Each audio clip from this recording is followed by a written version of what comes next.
സ്ത്രീകളായാൽ ഇങ്ങനെ വേണം. നമ്മുടെ അഖിൽ മാരാരുടെ വൈഫ് രാജലക്ഷ്മി, നമ്മുടെ സോകോൾഡ് കുലസ്ത്രീ ആനി ജോബിയുടെ പ്രോഗ്രാമില് തനിക്ക് വേണ്ട രീതിയിലുള്ള റെസ്പെക്ട് അഖിൽ മാരാർ തന്നില്ല എന്നുള്ളതിന്റെ പേരിൽ കുറെ ക്രിയേറ്റേഴ്സ് അഖിൽ മാരാറിനെതിരായി വീഡിയോ ചെയ്തു. തന്റെ ഭർത്താവിനെ പറഞ്ഞതിനെതിരായി അപ്പൊ തന്നെ വിത്ത് എവിഡൻസ് സോഷ്യൽ മീഡിയയിൽ രാജലക്ഷ്മി ഒരു വീഡിയോ പോസ്റ്റ് ചെയ്തു. മാത്രമല്ല അതിന് അടിക്കുറിപ്പുണ്ട്. അങ്ങനെ വേണം പെണ്ണുങ്ങളായ. ഭർത്താവിനെ പറഞ്ഞു കഴിഞ്ഞാൽ അപ്പൊ തന്നെ റിയാക്ട് ചെയ്യണം. ഇവിടെ ഒരു പ്രശ്നം എന്താണെന്ന് ചോദിച്ചാൽ, രാജലക്ഷ്മി, നിങ്ങളുടെ ഭർത്താവിന്റെ അന്തസ്സിനെ കുറിച്ച് നിങ്ങൾക്ക് നല്ല ബോധ്യമുണ്ട്. ഒരു സമൂഹത്തിന്റെ മുമ്പിൽ നിങ്ങൾ നാണം കെടുമ്പോൾ ഉണ്ടാകുന്ന നിങ്ങളുടെ അന്തസ് കേടിനെ കുറിച്ച് നിങ്ങൾക്ക് യാതൊരു ബോധ്യവുമില്ല. വീടിനകത്തെ രഹസ്യ ക്യാമറയിൽ പൂത്തുലഞ്ഞ ആമസോൺ കാർഡല്ലായിരുന്നു പുറത്ത് സമൂഹത്തിന്റെ മുന്നിൽ വെച്ച ക്യാമറയ്ക്ക് മുന്നിൽ അഖിൽമാര.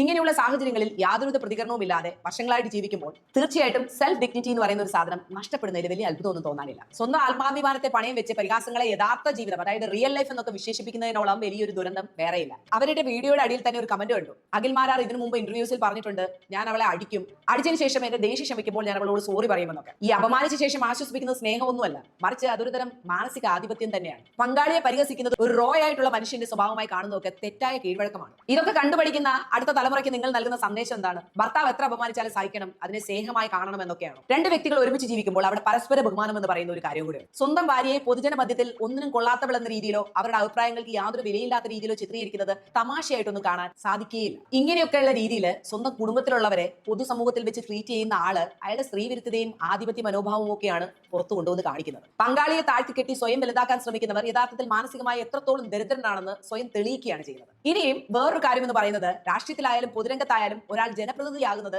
ജനങ്ങളെ നയിക്കാനാണ്. തന്നോട് കൂടെയുള്ളവരോട് പൊതുമധ്യത്തിൽ തുല്യതയോടെ പെരുമാറാൻ കഴിയാത്ത ഒരാൾക്ക് എങ്ങനെയാണ് സാധാരണക്കാരുടെ പ്രശ്നങ്ങൾ മനസ്സിലാക്കാനോ അവരെ തുല്യരായി കാണാനോ കഴിയുന്നത്? പങ്കാളിയെ ഒരു വസ്തുവായി കാണുന്ന, അവരുടെ വ്യക്തിത്വത്തെ മാനിക്കാത്ത ഇത്തരം മനോഭാവമുള്ളവർ സമൂഹത്തിന് മാതൃകയാവേണ്ടവരല്ല. ഒരു രാഷ്ട്രീയക്കാരനാകാൻ ഇറങ്ങി തിരിച്ചിരിക്കുന്ന അഖിൽമാരാർക്ക് സ്വന്തം പങ്കാളിക്ക് വേണ്ട റെസ്പെക്ട് കൊടുക്കാനുള്ള മാന്യത പോലും കാണിക്കാൻ അറിയില്ല. അങ്ങനെ ഒരാള് ഒരു സാധാരണക്കാരന്റെ ശബ്ദത്തെ എങ്ങനെ മാനിക്കുമെന്ന് മനസ്സിലാവുന്നേയില്ല. തന്റെ ഏറ്റവും അടുത്ത വ്യക്തിയെ പോലും അടക്കി ഭരിക്കാനും പരിഹസിക്കാനും ഒക്കെ ശ്രമിക്കുന്ന ഒരാൾ അധികാരത്തിൽ വന്നാൽ അത് ഏകാധിപത്യത്തിലേക്കൊക്കെ വഴിമാറുന്നു. സേവനം എന്നത് വിനയത്തിൽ നിന്നാണ് ഉണ്ടാകേണ്ടത്, അല്ലാതെ എനിക്ക് തോന്നിയത് ഞാൻ പറയുമെന്ന ധാർഷ്ട്യത്തിൽ നിന്നല്ല. അഖിൽമാരാരുടെ വൈഫിന് വേറെ ആരുടെയും സിമ്പതി വേണ്ടായിരിക്കും, പക്ഷെ നിങ്ങളെ അനുകരിക്കാൻ ആഗ്രഹിക്കുന്ന ഒരുപാട് പെൺകുട്ടികൾ ഉണ്ടാവും സമൂഹത്തിൽ. അപമാനിക്കപ്പെടുന്നത് ഒരു അലങ്കാരമായി കൊണ്ടു നടക്കുന്നതും അതിനെ ന്യായീകരിക്കുന്നതും സ്ത്രീത്വത്തിന് തന്നെ അപമാനമായ ഒരു കാര്യമാണ്. സ്വയം ബഹുമാനിക്കാൻ പഠിക്കാത്ത ഒരാളെ സഹായിക്കാൻ ലോകത്ത് ആർക്കും കഴിയില്ല. അവസാനമായ ഒരു കാര്യം, അഭിപ്രായം പറയുന്നവരെ പരിഹസിക്കുന്നതിന് മുമ്പ് ആലോചിക്കുക, നിങ്ങൾ ഉയർത്തിപ്പിടിക്കുന്നത് ഒരു മാതൃകാപരമായ ജീവിതമൊന്നുമല്ല, അത് തെറ്റായ ഒരു വ്യവസ്ഥിതിയെ വെള്ളപൂശുക മാത്രമാണ്. ആത്മാഭിമാനമുള്ള, അതിപ്പോ സ്ത്രീ ആയാലും പുരുഷനായാലും അങ്ങനെയുള്ള ഒരു ജനതയ്ക്ക് തന്റെ പങ്കാളിയെ ബഹുമാനിക്കാൻ അറിയാത്ത ഒരാളെ ജനപ്രതിനിധിയായി കാണാൻ ഇത്തിരി പ്രയാസം ഉണ്ടാവും. പിന്നെ നിങ്ങൾ വിചാരിക്കുന്ന ഒരു കാര്യം ഉണ്ടായിരിക്കും, പണ്ട്